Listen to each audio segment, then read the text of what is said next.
un député RN a un assistant parlementaire qui fait l'apologie du Troisième Reich sur les réseaux sociaux. Bah bravo, c'est du propre.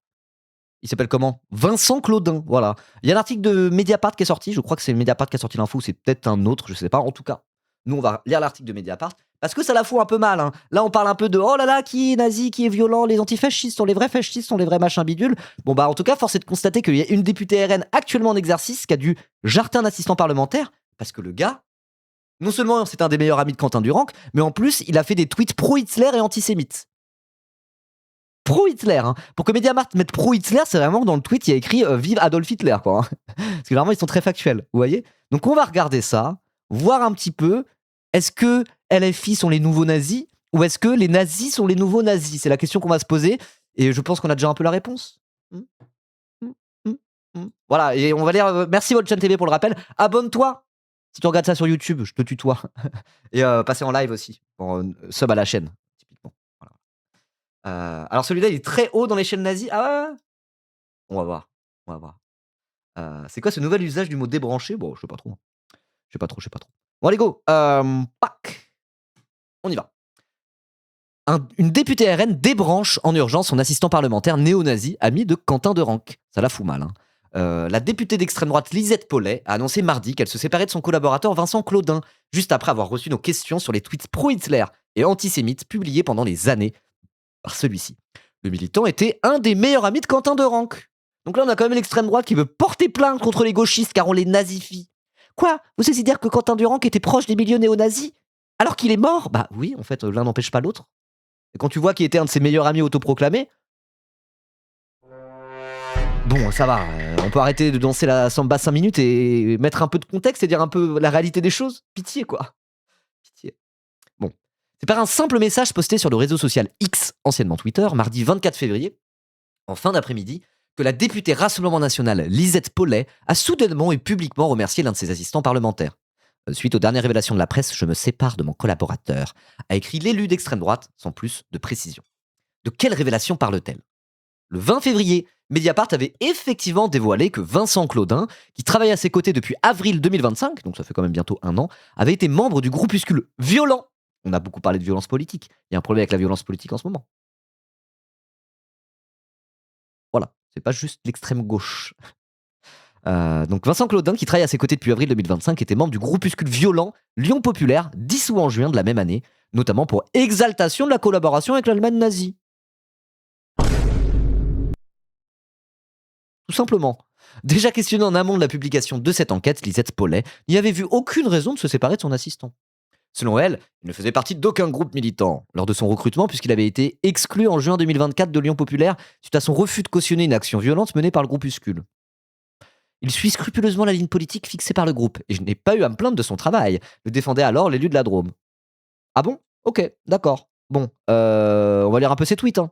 Voilà, donc c'est Joseph Antoine, apparemment c'était lui. Yael Brun-Pivet, ok grognasse, en attendant ton plus beau pays du monde devient un coupe-gorge qui offre ses enfants en sacrifice au métèque.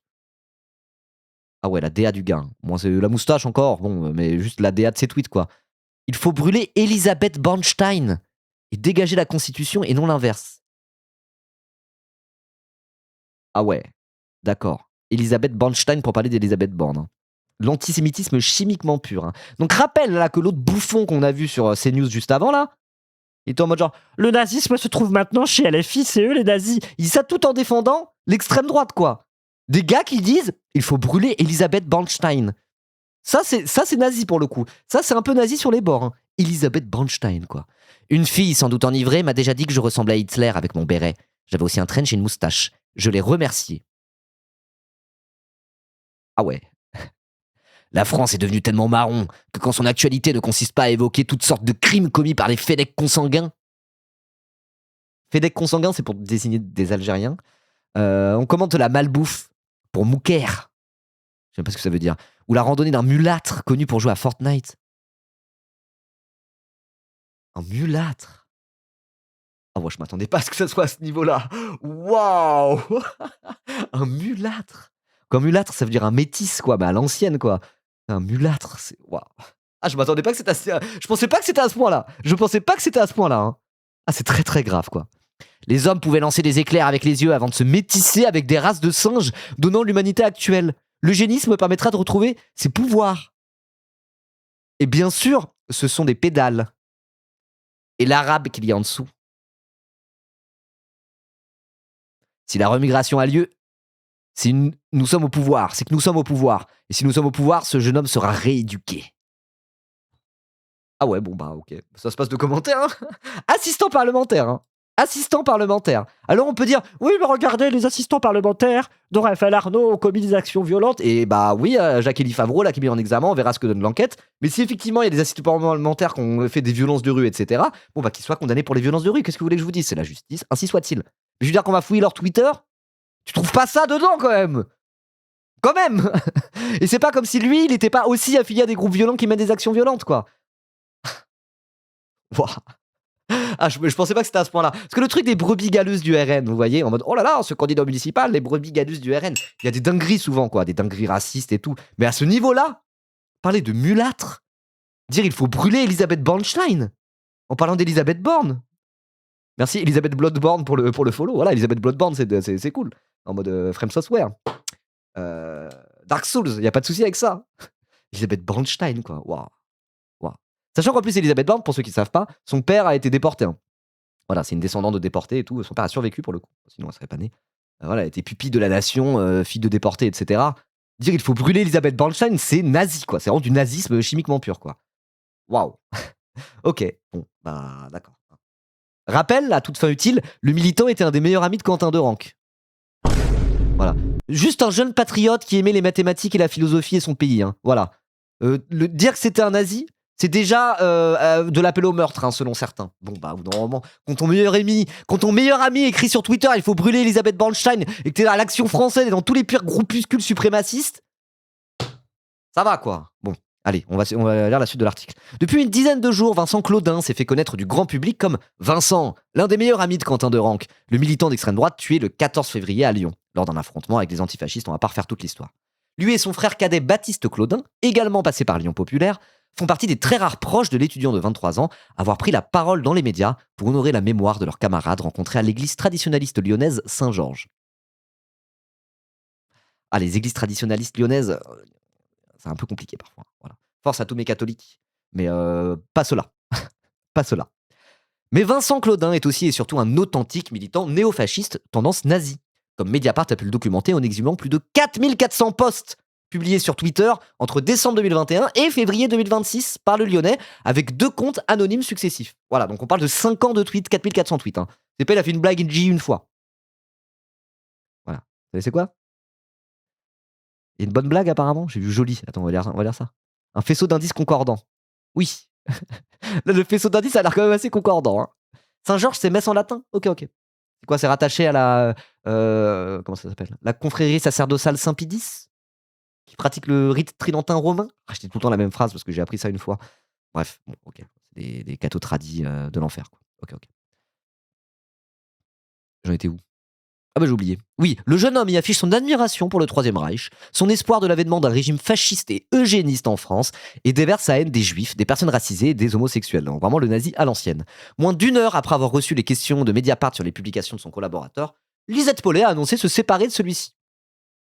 En plus d'être un utilisateur frénétique de X, de Twitter, y compris pendant ses journées à l'Assemblée nationale, Vincent Claudin est aussi un lecteur compulsif. Ses références d'ici à longueur de tweet, Joseph Goebbels, ministre de la propagande d'Hitler, le nazi belge Léon de Grelle qui a combattu pendant la Seconde Guerre mondiale avec la Waffen-SS, ou encore l'écrivain négociationniste Hervé Rissend. Autant de lectures recommandables, écrivait-il en janvier 2022. Waouh. L'intellectuel antisémite Édouard Drummond en fait également partie, et surtout José Antonio Primo de Rivera, fondateur du parti fasciste espagnol La Phalange, à qui le militant rend hommage dans ses pseudonymes, Prime de Rivière puis Joseph Antoine. Ok. En février 2025, Vincent Claudin suggère aussi la lecture de l'essai La doctrine du fascisme, coécrit par Mussolini, un dictateur qui était terriblement cool, s'enthousiasme-t-il déjà en septembre 2024. Bon là on peut dire fasciste. Quand tu trouves que Mussolini était terriblement cool, bon bah c'est littéralement le fondateur du parti fasciste. Il recommande de lire La doctrine du fascisme. Ça va, on peut le traiter de facho et de nazi lui? On a le droit ou pas? Est-ce qu'on a le droit de le traiter de facho et de nazi lui? Ou est-ce que c'est déjà nazifier ses adversaires? Parce que là, l'extrême droite, pas l'extrême droite RN. Eux, ils le disent un peu moins, ils laissent leurs petits soldats faire le travail à leur place. Mais je sais pas, on a vu des Laurent Berton, par exemple, de la maison d'édition Ring, ce genre de choses. Dire il y a pas longtemps. N'oubliez jamais, s'ils nous nazifient, c'est pour nous tuer. Ils nous traitent de nazis, car selon eux, un bon nazi est un nazi mort. Nous ne sommes pas des nazis. Ils nous traitent de nazis pour pouvoir justifier nos meurtres. Ah bon? Non, moi je vous traite de nazis parce que vous recommandez la lecture de l'essai La doctrine du fascisme coécrit par Mussolini. Voilà pourquoi je vous traite de fasciste. Je vous traite de nazi parce que vous kiffez Goebbels et Léon de Grelle, hein. C'est tout. Pas une question de tuer qui que ce soit. Voilà. Aïe aïe aïe aïe. Facho direct, ouais, le raccourci, bah ça va. Ça va. Mais c'est là, tu vois, qu'ils sont cons aussi, l'extrême droite, quoi. Il y a le meurtre de Quentin de Ranc, le gars qui prend la parole pour dire oui, j'étais son meilleur ami. C'est un mec qui chante officiellement les louanges de Mussolini, quoi. Alors que ça fait 15 ans que l'extrême droite essaie de se dédiaboliser. Vous êtes un peu des couillons, quoi. Ah, bref. Tu ferais pas de mal à une mouche. Ah, moi, je ferais pas de mal à une mouche, hein. Un pull à pisse de 50 kilos, je ferais pas de mal à une mouche, hein. Bref. Allez, on reprend. Alors, quand le jeune homme annonce en mai 2022 à ses abonnés avoir découvert dans la bibliothèque de son grand-père des ouvrages d'Adolf Hitler, tout simplement, et de deux autres figures du Reich, Erwin Rommel et Albert Speer, il interprète ses propres obsessions comme de l'atavisme. Donc l'atavisme, c'est une doctrine indienne. C'est un truc, c'est pas l'hindouisme, c'est un autre truc, mais c'est une religion, plus ou moins. C'est considéré comme une religion ou c'est une espèce de truc philosophique qui est plus large que le cadre de la religion? C'est pas un peu l'ancêtre aussi de l'hindouisme? Un truc qui est plus large que le simple cadre d'une religion? Je sais plus. C'est un truc indien, l'atavisme, c'est bien ça? C'est bien ça? Je sais plus ce que c'est exactement l'atavisme. Ah non, je confonds tout. Je confonds avec quoi? Ah, c'est un truc de biologie évolutive. Ouais, j'ai tout confondu. C'est avec quoi j'ai confondu? C'est quoi le truc indien là? Où ils ont des espèces de le védisme. Oh, oh, j'ai tout whipping. Ah, je pensais au védisme, tout à fait. Moi, je pensais qu'il était en mode genre, mais non, non, s'il y a une svastika, c'est parce qu'il était hindou. Ah, j'ai tout confondu. Ah, j'ai tout mélangé, j'ai tout mélangé. Pardon, je suis fatigué. Excusez-moi, excusez-moi. Je confondais avec le védisme. Oui, c'est sur l'histoire de svastika ou quoi que ce soit. Ok, mais je connaissais pas le mot atavisme, figurez-vous. Bah, on en apprend tous les jours. Un atavisme, du latin atavi, en biologie évolutive du développement, réfère à la réapparition d'un caractère ancestral chez un individu qui normalement ne devrait pas le posséder. Ok, ce trait peut soit avoir été perdu, soit avoir été transformé au cours de l'évolution. Ok, autant pour moi, j'ai tout whipping, hein. J'ai tout whipping, c'est des choses qui arrivent. Pardon, pardon. Donc non, il est en train de dire, bah ouais, regardez, mon grand-père il était nazi, mon père ne l'était pas et moi je le suis aussi. C'est beau, non? Le védisme, ça désigne le pré-hindouisme du nom des Védas, textes sacrés anciens. Oui, c'est à ça que je pensais. Je sais pas pourquoi j'ai pensé à ça. Si je pensais à ça, parce que je me suis dit, ah ok, il essaye de dire non, non, c'est pas des vrais nazis, c'est ou en mode essayer de remonter un truc de la svastika, les Aryens, au sens indien du terme et tout, quoi. J'ai tout whipping, pardon, excusez-moi. Force à tous mes védistes du chat. Bon, bref, ok. Donc, l'atavisme, c'est donc il se vante de porter le flambeau de son grand-père nazi, de réallumer, le flambeau du nazisme que son grand-père portait avant lui. Bon, bah, au moins c'est clair, hein. Au moins c'est clair, hein. Au moins c'est clair, il est ouvertement nazi. Bref, allez, ok. Ces lectures imprègnent sans surprise ses publications nauséabondes, entrecoupées de posts plus personnels sur sa retraite dans un couvent, des visites qu'il rend à sa mère dans un village de Haute-Corse, ou sa fréquentation de l'église traditionnaliste Saint-Georges.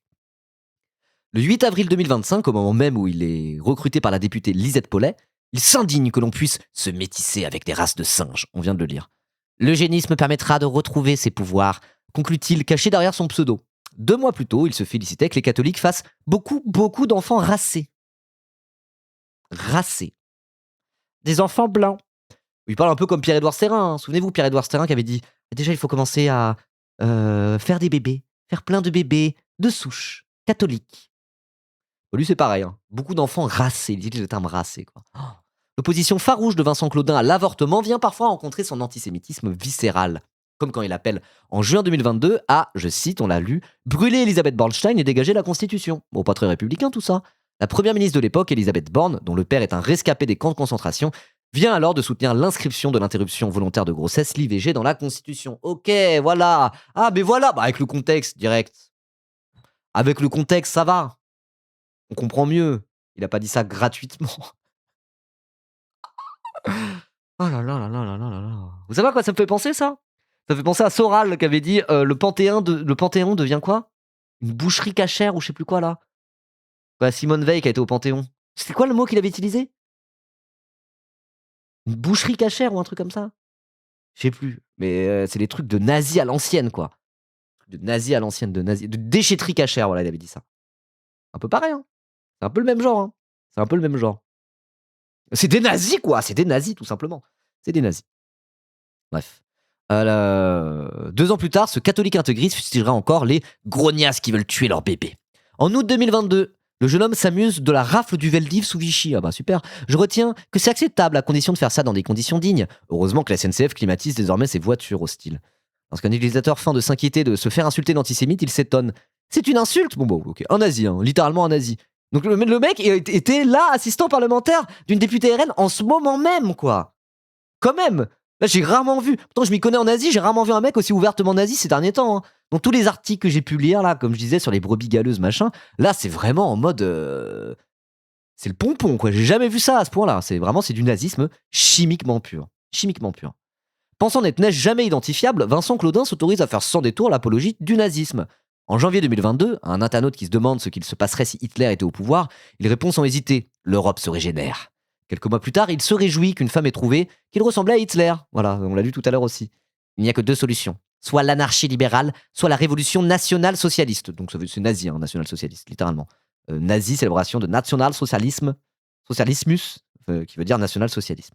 Tout le reste est palabre, publie-t-il en septembre 2024. Ok, bon, je vous propose de lire cette petite boîte là avant de passer à la suite. Sollicité en amont de cet article, Vincent Claudin nous a répondu à Mediapart après sa parution, mercredi 25 février.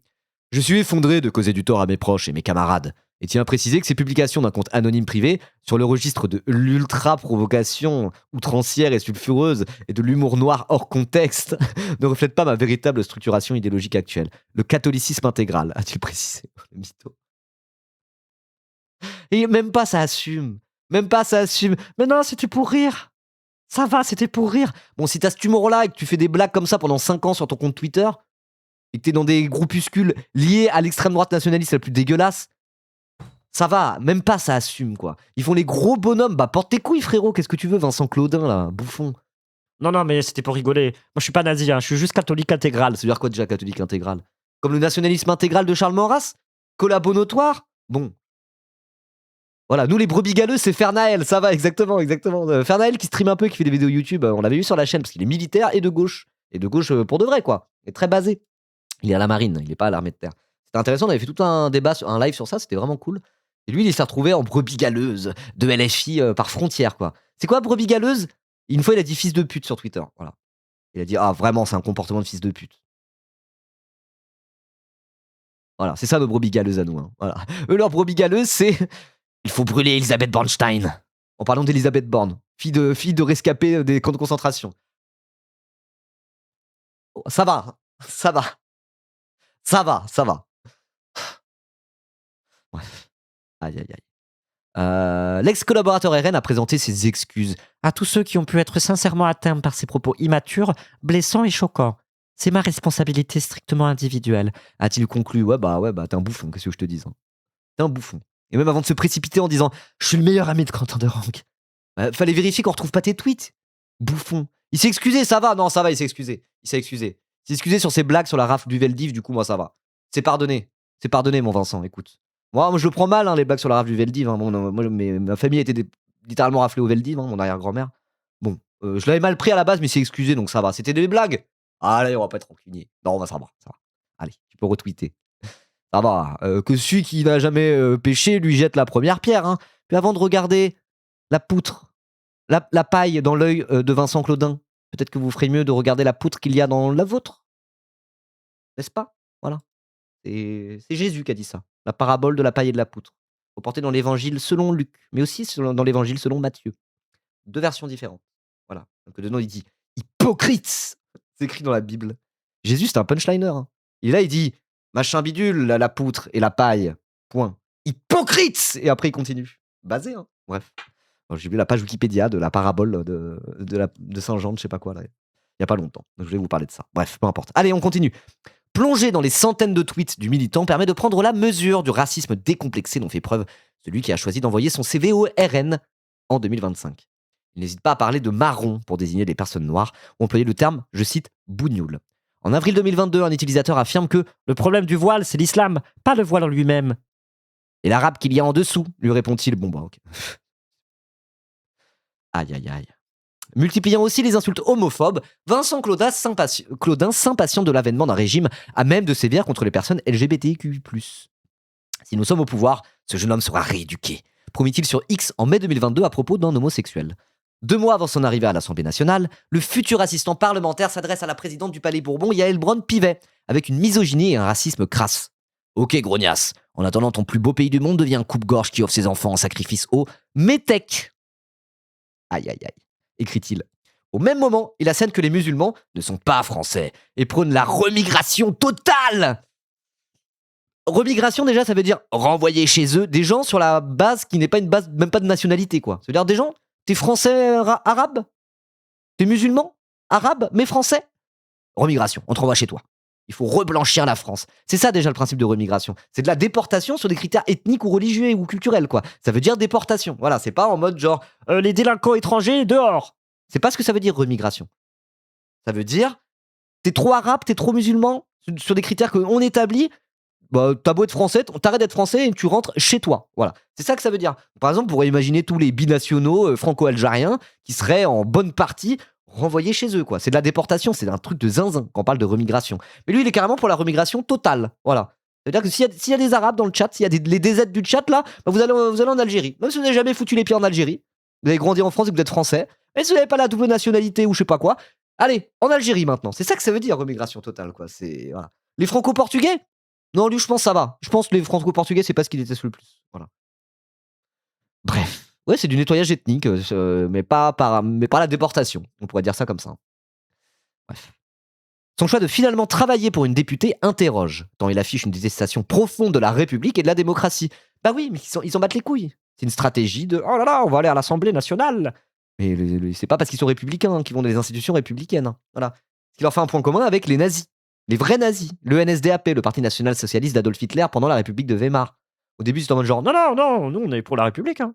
Ah non, nous on est députés, on est dans le légalisme, il n'y a pas de souci. Après, ils ont attendu la première action pour dire oh non, on s'en bat les couilles, à la guerre comme à la guerre en fait. Voilà, on va prendre les pleins pouvoirs et c'est fini la République. Alors techniquement, le Troisième Reich, constitutionnellement, c'était encore la République de Weimar, je crois. C'était techniquement encore une république, mais dans laquelle Hitler avait les pleins pouvoirs, quoi. Bref, mais voilà, quand tu regardes les nazis, à la base, ils étaient républicains au sens où ils ont été dans les institutions de la République de Weimar, la République allemande, avant de prendre les pleins pouvoirs, quoi. Mais bon, peut-être que c'est un petit peu la même stratégie de la part de ce gars-là, je pense. Ou du RN. Après, je suis pas sûr que tous au RN soient sur cette ligne-là, franchement anti-républicaine. Mais ils sont alliés avec des gens qui sont officiellement anti-républicains. Et de toute manière, ils s'inscrivent historiquement dans la famille politique de la droite nationaliste et de l'extrême droite française, qui historiquement était très souvent anti-républicaine. Pas toujours, mais très souvent. Voilà. C'est pas parce qu'on est anti-républicain qu'on est d'extrême droite, c'est pas parce qu'on est d'extrême droite qu'on est anti-républicain. Mais quand tu regardes par exemple les ligues dans les années 30, en 1934, les fameuses ligues d'extrême droite qui ont défilé dans Paris et qui ont failli faire un coup d'État, et ben t'avais la plupart de ces ligues-là qui étaient anti-républicaines et qui étaient chaudes pour faire un coup d'État en prenant l'Assemblée, en prenant le Palais Bourbon. Et on avait certains qui, eux, pour le coup, ne voulaient pas de faire de coup d'État et qui n'étaient pas des anti-républicains, comme par exemple les Croix de Feu. Mais quand tu regardes, dans toutes les ligues d'extrême droite en 1934, la plupart étaient anti-républicaines. Je veux dire, cette famille politique, historiquement, est liée à l'anti-républicanisme. Mais il y en a certains qui ne sont pas des anti-républicains. Donc est-ce qu'on peut dire que là, le RN, actuellement, n'est pas anti-républicain et n'est à l'Assemblée nationale que pour détruire la République de l'intérieur? Pas nécessairement. Mais en tout cas, ils sont clairement liés à des gens qui sont sur cette ligne-là, quoi. Voilà. Le nazisme est structurel au RN. Oui. Est-ce que ça veut dire que là, c'est des néo-nazis à proprement parler? Moi, je pense que c'est pas... Non, c'est pas à proprement parler des néo-nazis. Mais ils sont potes avec des néo-nazis, ils ont même des assistants parlementaires néo-nazis. Donc normalement, ça reste quand même, on peut dire, ouais, de toute façon, tout ça, c'est des nazis. Même si c'est pas au sens propre, mais au sens figuré. Vous voyez ce que je veux dire. Bref. Si, bah après, ça se discute. Hein. Est-ce qu'ils veulent vraiment détruire la République de l'intérieur? Ou est-ce qu'au final, au pouvoir, Jordan Bardella, ça serait qu'un espèce de Sarkozy en plus raciste, qui s'inscrit très bien dans notre sale 5ème République foireuse? Je sais pas. Hein. Je sais pas. Là-dessus, je sais pas. En tout cas, ils comptent dans leur rang des gens qui sont historiquement des anti-républicains. Oui, c'est clair. Ça, c'est sûr. Ok. En janvier 2022, quand un éditorialiste de BFM TV estime que s'en prendre physiquement aux élus, c'est le début du fascisme, il répond, on parle toujours de cet ancien assistant parlementaire RN, si seulement. Un mois plus tard, il se félicite de savoir que la religion est contraire à la démocratie, qu'il exècre. Donc il aime pas la République, il aime pas la démocratie, quoi. Voilà, j'imagine qu'il est pour une espèce de France, doit être plus ou moins royaliste du coup, hein, voilà. En mode un peu maurassien bizarre. Voilà. Charles Maurras, c'est un royaliste, nationaliste d'extrême droite, antisémite, tout ce que vous voulez, quoi. Je pense qu'il est un peu sur cette ligne-là, voilà. L'assistant parlementaire a vraisemblablement jugé plus prudent de supprimer son dernier compte anonyme lorsque les projecteurs médiatiques se sont braqués sur Quentin Derenc et sur la mouvance néofasciste au sein de laquelle ce dernier s'était engagé. Le dernier tweet de Vincent Claudin que Mediapart a pu retrouver date du 10 février, soit 2 jours avant l'agression mortelle de son ami. Il a également effacé son compte LinkedIn. Quelques semaines avant de rejoindre le député RN Lisette Paulet, il reprochait sur X au parti Le Péniste de tenter de faire le ménage parmi ses candidats et candidates, collaborateurs et collaboratrices aux propos problématiques. Bah normal qu'il leur reprochait. Il est en mode genre, mais attends, s'ils font le ménage dans les assistants parlementaires, je suis le prochain, vu les dingueries qu'il a sorties, évidemment. Le RN mandate des gens pour fouiller l'historique de ces gars et virer ceux qui ont été militants ou ont aimé un truc sur Facebook il y a 10 ans, pestait-il. Bah ouais, bah tu dégages du coup. Bah oui, t'es con ou quoi? Il est con ou quoi? Le RN, ils sont en dédiabolisation depuis 15 ans. Il est assistant parlementaire RN, il prend des sous en faisant ça, hein. Il est salarié, il prend des sous, de l'argent public. Voilà, il a gagné des sous en étant assistant parlementaire. C'est de l'argent public, c'est vous et moi, c'est Nicolas qui paye, n'est-ce pas? Et après, il se plaint. Alors que le RN est en dédiabolisation, bah pourquoi il vire des gens ouvertement nazis? Je comprends pas, ouin, ouin, ouin, après avoir raté de l'argent public en étant lui-même assistant parlementaire. Respecte-toi, bouffon, va. Soit t'es un nazi de rue et t'as rien à foutre dans les rangs de l'Assemblée nationale, soit t'es un assistant parlementaire, et dans ce cas-là, va pas dire des trucs anti-républicains sur les réseaux sociaux. Ils veulent beurrer l'argent du beurre, ce bouffon. T'auras ni l'un ni l'autre. Allez, ça dégage. Voilà, et en plus, t'as foutu ton parti dans la merde. Maintenant, il y a des sales gauchistes pulapis qui font des revues de presse pour essayer de donner un peu de force à des articles comme ça. Bah voilà. Allez, t'as joué, t'as perdu. Je vais parler comme un flic. Bref. Fallait pas être con sur les réseaux sociaux, frérot. Bah oui, moi j'irais pas être député, par exemple. Après, on va fouiller mon Twitter, on va voir que je faisais des blagues un peu. Enfin, c'est pas des blagues problématiques, mais genre, moi j'ai un ton. J'estime que la manière dont je m'engage politiquement, médiatiquement, en étant parfois un petit peu pas provoque, mais en faisant des petites blagues, machin, en étant aussi dans une forme de divertissement, tatati tatata. Moi, j'aimerais pas être député ou assistant parlementaire ou être dans des trucs comme ça. Parce que je suis pas idiot. Je sais très bien que là, ce que je fais maintenant, c'est pas un travail de député, c'est pas un travail d'assistant parlementaire, c'est un travail d'influenceur, entre guillemets. Donc je reste à ma place d'influenceur et basta. Bah toi, il fallait rester à ta place de nazi et basta. Ah, bref. Après, ça signifie aussi que les nazis essayent de prendre l'Assemblée nationale, finalement. Voilà. Elle a dit quoi, ton délai sur France Inter? On y vient juste après. Je vais juste lire ça d'abord sur les liens avec le groupuscule Lyon Populaire. Sous pseudo, Vincent Claudin, dont on parle depuis tout à l'heure, se revendique nationaliste révolutionnaire, autrement dit néo-fasciste. Voilà, c'est l'idéologie du GUD, par exemple, le nationalisme révolutionnaire. En février 2025, quelques semaines avant d'être embauché par la députée RN Lisette Paulet, il relayait d'ailleurs encore les publications du groupuscule violent Lyon Populaire, 4 mois avant sa dissolution. Le 20 février, l'élu assurait pourtant à Mediapart qu'il en avait été exclu en juin 2024. Comme Mediapart l'a révélé, plusieurs ex-membres de Lyon Populaire ont pris part à l'organisation de la marche d'hommage à Quentin Derenc, qui a rassemblé samedi 21 février à Lyon de nombreux néo-nazis, en l'absence des parents du militant tué. Proche de la famille, Vincent Claudin avait lui-même fait l'intermédiaire avec le père de Quentin Derenc, alors encore assistant parlementaire. Il était présent à la marche, en retrait. Donc bon, ça veut dire que quand même Quentin Derenc, c'est clair et net qu'il était pote avec des gens ouvertement nazis. Il est passé par des groupuscules ouvertement anti-républicains, néofascistes, etc. Comme par exemple l'Action française. Il a même cofondé un groupuscule suprémaciste identitaire dans son coin, là, à Bourguin, je sais pas quoi, Albrogès-Bourguin, là. Bon. Voilà, on commence à avoir un petit peu la big picture de tout ce qui s'est passé. Et bon, quand même, il était très très lié à des gens ouvertement nazis, quoi. Voilà, donc tout le petit discours qui consiste à dire c'est dégueulasse ce que vous faites les gauchistes, vous nous nazifiez. Bon bah arrêtez d'être nazi, on arrêtera de vous nazifier peut-être. Voilà, et je pense qu'on peut finir là-dessus. Donc si vous avez trouvé ça intéressant, ceux qui regardent la VOD et tout ça, n'hésitez pas à mettre un petit commentaire. Partagez l'info, ça c'est le genre de truc qu'il faut faire tourner, hein, en vrai. Et voilà, abonnez-vous.